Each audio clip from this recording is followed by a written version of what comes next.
Patuloy na nakasubaybay ang buong mundo sa mga kaganapan sa Vatican kasunod po ng pagpanaw ni Pope Francis.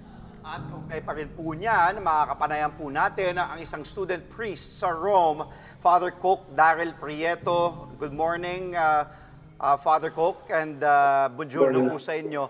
Father, unahin ko na po, bilang Pilipinong pari po sa Roma, ano yung mood dyan at nararamdaman po ninyo nung, siyempre, nabalitaan po ninyo ang pagpanaw kahapon ng Santo Papa? Pareho ng lahat ng mga tao sa buong mundo, it was really shocking, no? It was really a surprise kasi bago lang natin siyang nakita na nakipanayam sa mga tao, nagbigay ng kanyang Urbi et Orbi blessing last Easter Sunday. Then nagulantang lahat, no?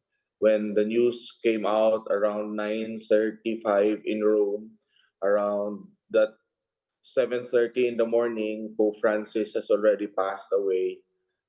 Went back to the Father's house, and yung gulat, yung hindi mo alam kung totoo ba to, fake news pa ba. But when the Camerlengo has already spoken, no, dahan-dahan nang nagsisink in, the Holy Father has gone, the Holy Father has died. Father Coke, si Dimples po ito. Father, Hi po. ano po yung mga personal niyong karanasan sa pamumuno po dyan ng Santo Papa bilang isang student priest? We always had a chance to be with him. Meron po kaming yearly gathering ng lahat ng mga student priests ng buong Rome with the Holy Father. But last November, I had a personal and sacred encounter with him as I joined a special course on the causes of saints. And we had a special audience with him.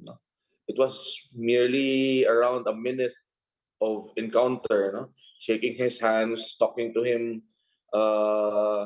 personally.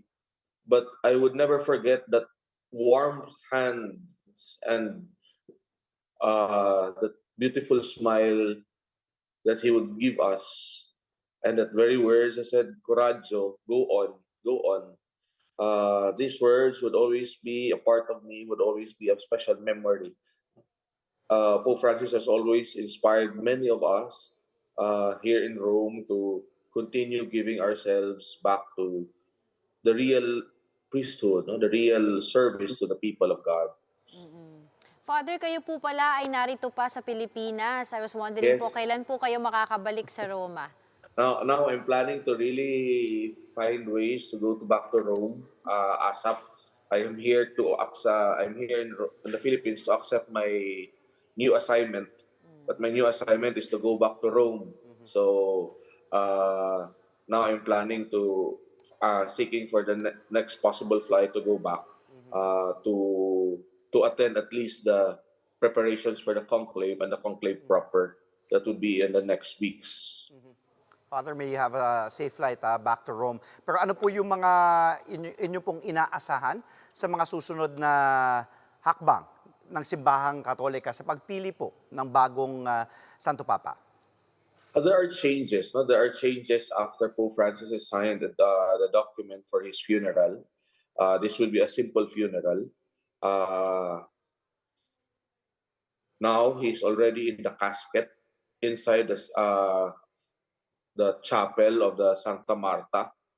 So we are waiting when he will be placed into the St. Peter's Basilica for public viewing, after which will be the date of his funeral.